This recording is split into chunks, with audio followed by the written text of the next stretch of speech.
Miren, eu que veño do mundo rural tamén, sempre teño o mundo rural no centro do meu corazón.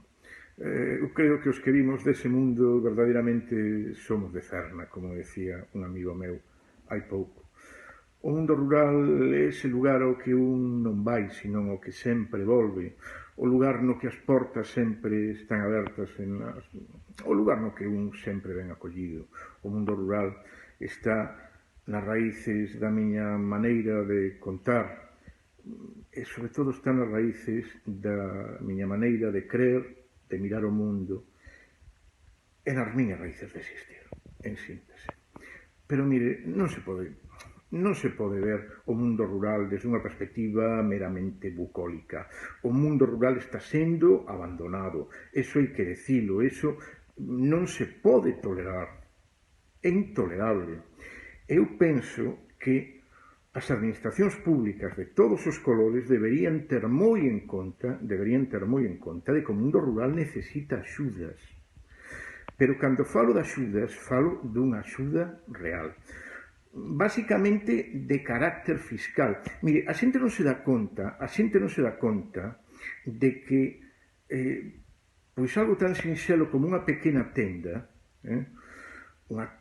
que igual tamén é taberna, pois no mundo rural, o mellor é o único punto de encontro que está aberto todos os días para os veciños.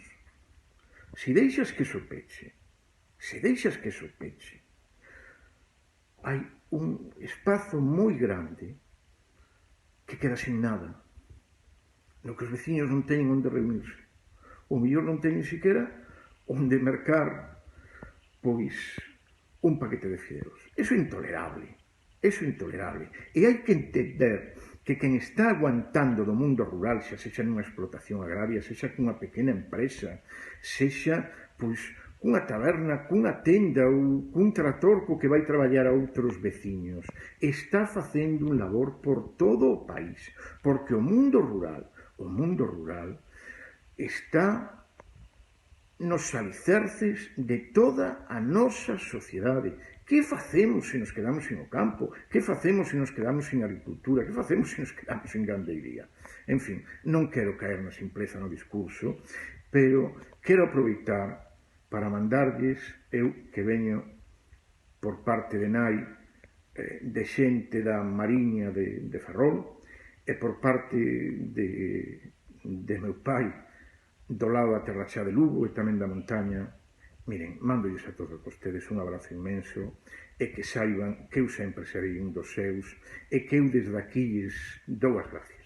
Doulles as gracias sempre por todo canto fan e por estar axudando tanto a manter en pé este país en momentos tan difíciles.